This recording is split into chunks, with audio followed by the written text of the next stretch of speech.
In this modern era of ideology-driven entertainment, Japan seems to be the last bastion of free market creativity. And often the discussion turns to the controversy around English localizers and things like Sweet Baby Inc. But every once in a while, we get some good news from Japanese creators themselves who remind us that a lot of them still emphasize maintaining the integrity of their franchise, the core identity of the franchise, as well as the cultural identity of the mediums of manga and anime, something that we obviously don't see in a lot of Western entertainment. And so today I'm bringing you some good news from Bounding Into Comics regarding the president and CEO of Pierrot Studios, who quite famously made the anime adaptations of Naruto and Bleach. Now, I know many today see Naruto and Bleach as extremely mainstream, as if that's a bad thing, and generic in the realm of shonen anime. Whereas I personally believe that they kind of set the stage for modern shonen anime. So they seem generic by today's standards, but a lot of the things you see in modern shonen originated in things like Naruto, Bleach, One Piece, and even going back to Dragon Ball Z. And Naruto, Bleach, and One Piece were my formal education on anime and manga growing up. You know, sitting down as a teenager and watching Naruto and Bleach on Cartoon Network, either on Toonami or Adult Swim. That was my introduction to anime and manga. I watched Dragon Ball Z as a kid, but at that point, I didn't even know what anime was, that it was a separate genre, or rather a medium. I just thought it was a cool cartoon. Let's get into this article. So, in adding his voice to the increasing number of Japanese creatives who have found themselves unhappy with the ever-growing demands that their works be altered in order to accommodate Western socio-political standards, anime production studio Pierrot president and CEO Michiyuki Hanma has warned that, should his respective medium change its core identity in order to attract overseas audiences, the results will become increasingly boring.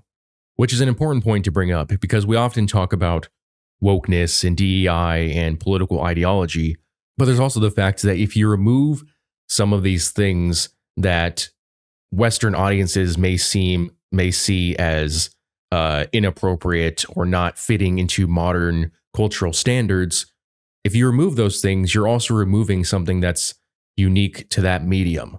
And so you're basically homogenizing entertainment. It's the same thing with products from the West, except it's being done to works of the past.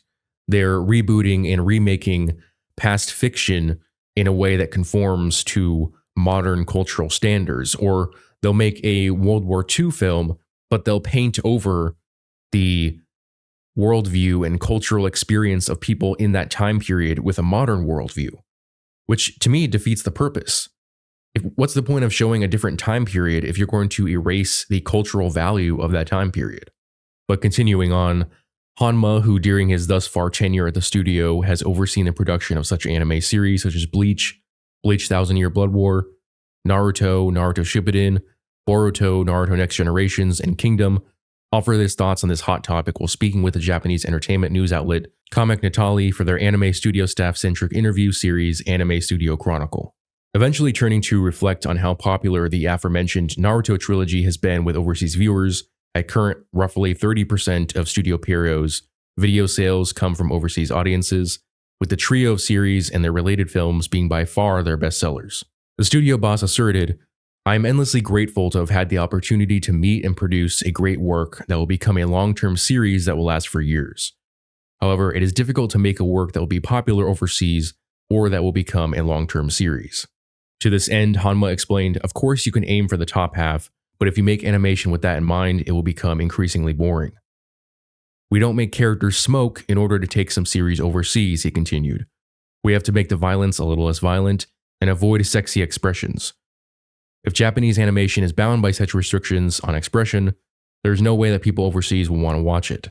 Which is absolutely true. People are interested in anime and manga because it gives us something different, because it doesn't typically conform to Western standards.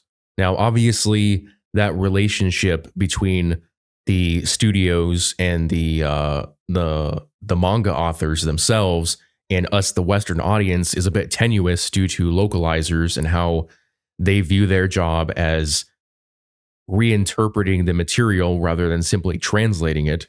But it doesn't change the fact that we're watching anime and reading manga because we want to see entertainment that represents Japan and Japanese cultural values.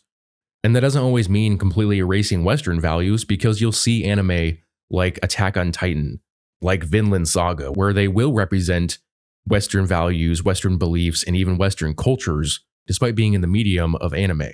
Drawing his thoughts to a close, Hanma ultimately affirmed, "Works that are a hit in Japan are also a hit overseas.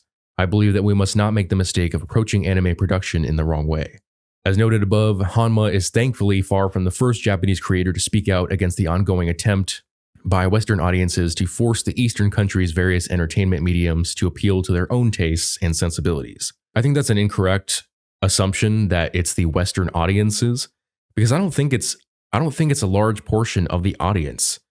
I think it's the people whose job it is to translate that entertainment into English for the Western audience who has an issue with Japanese culture.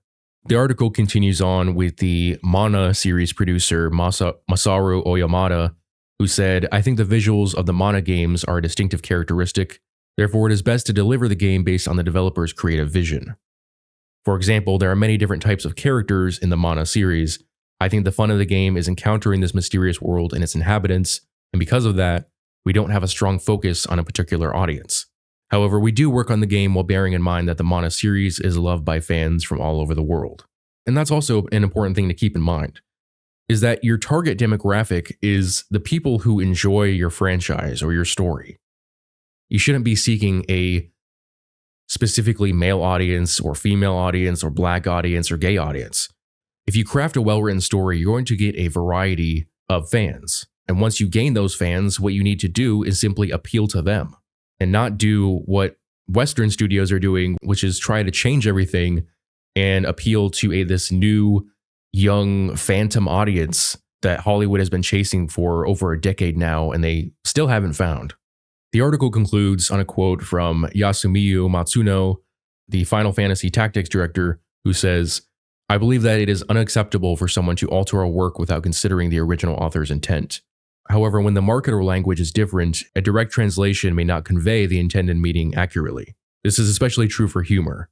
Therefore, I think some degree of alteration is unavoidable. The issue lies in whether the original author has consented to these alterations. Has anyone confirmed whether the author of Unicorn Overlord has approved its English translation? In any case, I think both arguments have merit, translating faithfully to the original and allowing some degree of adaptation. I encourage discussion on this matter as I do not intend to take sides. However, if the original author approves, I believe that should be respected." And that's a good point to make. However, I think in today's day and age, you're seeing more acceptance of Japanese culture in the West, despite what localizers believe. And in that, I think you're seeing a willingness to learn more about Japanese mannerisms, about their sense of humor. I don't think it's as necessary to alter the Japanese intent of the message when you translate it into English, besides the basic translation nuances. But beyond that, I think you can allow the Western audience to either decide that they don't care or decide that they're willing to learn about Japanese culture and accept it for what it is.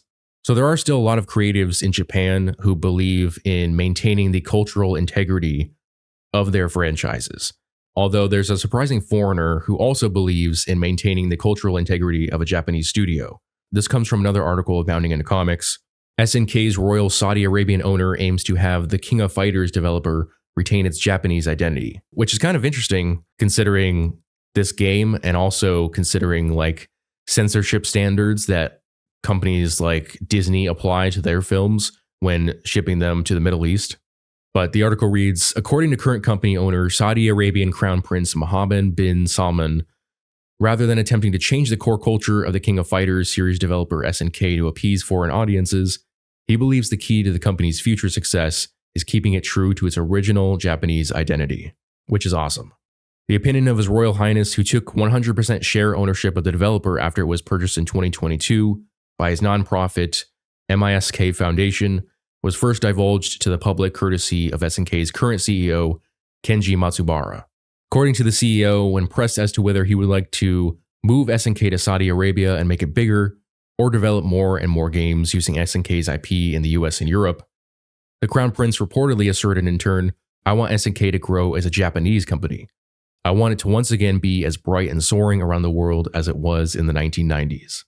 And this isn't some Western developer trying to cash in on nostalgia.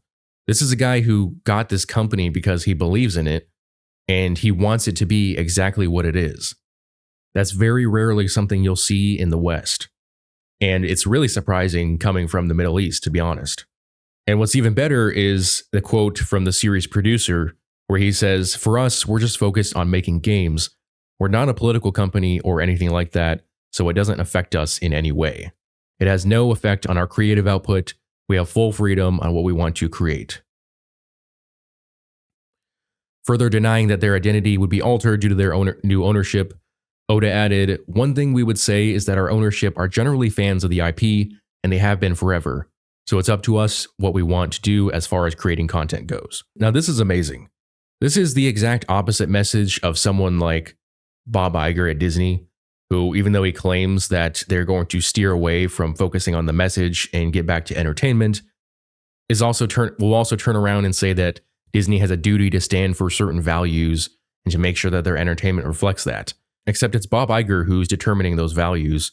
They're not taking into account the values of the fandom, whether it be Star Wars or Marvel or even just the old school Disney princess films. They don't care about the hardcore fans of those franchises. They don't care about the families who are trying to take their kids to see an updated version of some princess film that they saw when they were a kid.